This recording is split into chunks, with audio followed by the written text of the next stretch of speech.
The F1 Emilia Romagna Grand Prix in Imola ended with Max Verstappen's brilliant victory. With a great start, he overtook Oscar Piastri at the Tamburello corner and never gave up the lead again. The Australian was later overtaken by Lando Norris as well, in what was perhaps his most anonymous race of the season so far. Worth noting was Lewis Hamilton's impressive comeback from 12th to a final 4th place. For the 7-time Formula One world champion now at Ferrari, Sunday had not started particularly well. Starting on hard tires, he attempted a reverse strategy that ultimately paid off, but at the start he was immediately passed by Kimi Antonelli, who was also on the hardest Pirelli compound. From that moment on, the British driver remained behind him, but managed to keep his hard tires in good condition. Both drivers significantly extended their stint, while many others switched from mediums to hards, including Charles Leclerc and Oscar Piastri.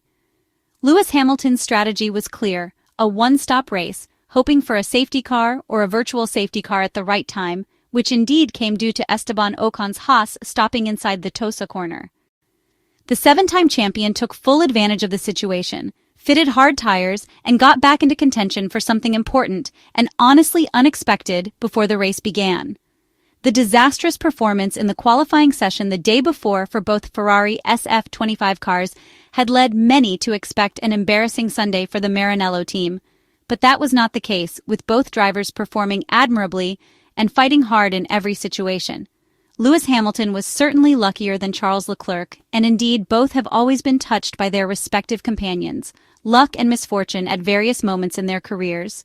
The Briton made the most of every favorable situation, delivering what was unquestionably his best race performance of the season, setting aside his sprint race win. Lewis Hamilton finally responded to the exaggerated criticism he had received so far. Unfortunately, many fail to consider how lacking the Ferrari SF25 is, to the point where even Maranello's own technicians and engineers struggle to fully understand it, which is clearly a significant issue for a team that had made bold championship claims over the winter. Controversy aside, a cheerful Lewis Hamilton was seen again after the race, even joking with a clearly more relieved Vasseur compared to the previous day at the 4.909-kilometer Autodromo Internazionale Enzo A. Dino Ferrari. Saturday's situation had been rather bleak, and expecting such a result on Sunday, while not excellent overall, still positive, had not been easy.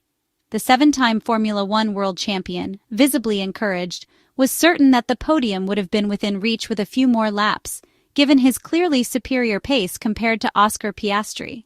The British driver admitted that did not expect to finish 4th starting from so far back, but the feeling with the car had been fantastic, and the team had worked perfectly. He believed that step by step they were really getting closer.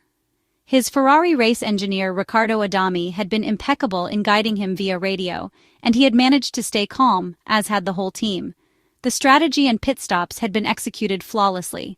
Overall, it had been an excellent race, and with a few more laps, he might even have been able to fight for the podium in the Emilia Romagna Grand Prix. He also said he was really happy and wanted to thank the fans. The energy that day had been extraordinary. It had been moving to see that sea of red in the grandstands, a special moment for him. Lewis Hamilton had not known exactly what to expect, nor how many people would be there, but he believed it had been the largest crowd he had ever seen at Imola. Seeing that huge Ferrari flag at Tosa had brought back childhood memories of watching Michael Schumacher in action. It was truly been an unforgettable experience. Ferrari therefore patched things up in the Imola Grand Prix after the dreadful qualifying session, which saw both Charles Leclerc and Lewis Hamilton eliminated in Q2. In the race, the two Ferrari drivers staged a strong comeback, starting from the 6th row and finishing 4th and 6th respectively. Among the two, it was Charles Leclerc who placed lower, objectively unlucky due to the safety car and virtual safety car interventions that came at the worst possible times for him. Bad luck seems to have perfect vision when it comes to Ferrari's number 16, who could easily pair up with Fernando Alonso in that regard. The Spaniard even made a team radio comment about it during the race. All things considered, Charles Leclerc had an important first part of the race, with a short stint on mediums and an early pit stop that nonetheless allowed him to recover several positions, while also showing strong pace without excessive tire wear. Tire degradation had been a concern, but the Monegasque driver himself admitted that the tires had performed better than expected.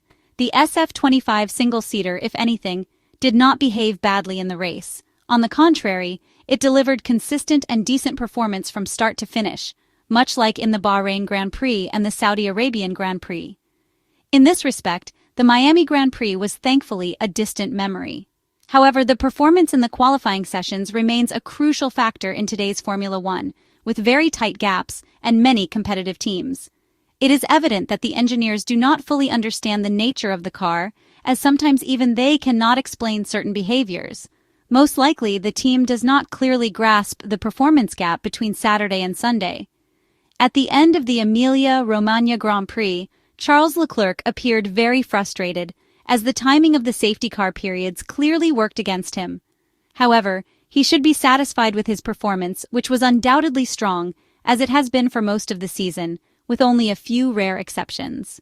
It is clear that expectations were much higher for Ferrari, but disappointment now needs to give way to awareness. Saturday's dreadful qualifying understandably left Ferrari fans disheartened, but Sunday's race showed, first of all, that the drivers are always performing at their best, and also that the Maranello team is improving in race execution, both in terms of strategy and pit stops. On a track where overtaking is far from easy, the SF25 single-seater proved to have good race pace on both the medium and hard compound tires. After the Imola Grand Prix, frustration should be replaced by satisfaction with the performance shown. This should be taken as a starting point. Charles Leclerc admitted that there was a lot of frustration. The Monegasque driver said he had given everything he had, but things simply had not gone their way. The two safety car periods had come at the worst possible times for them, and in the last instance, they had not been able to take advantage of it as they had hoped. He had wanted to switch to softs, but Lewis Hamilton had changed strategy at the last moment by diving into the pits. At that point, the Ferrari driver did not know whether he would lose too many positions by following him, so he preferred to stay out and defend. After the virtual safety car as expected, there was no way to hold position. The Monegasque driver pushed to the maximum. He was on the limit, but he was aware that he had nothing to reproach himself for. In the end, Charles Leclerc even helped Lewis Hamilton and gave everything until the checkered flag. The Monegasque understood why people always questioned Ferrari's repeated use of the phrase, "we need to understand," and acknowledged that they said it often. It might seem like a recurring excuse at this stage, especially when performance and results are lacking. Last night the team returned to Maranello, but it won't be spending much time at Via Enzo Ferrari, 27. Round 8 of the 2025 Formula One Championship, the Monaco Grand Prix, takes place next Sunday in Monte Carlo, Charles Leclerc's home race, after the splendid victory secured by the Ferrari driver last year in front of his home fans.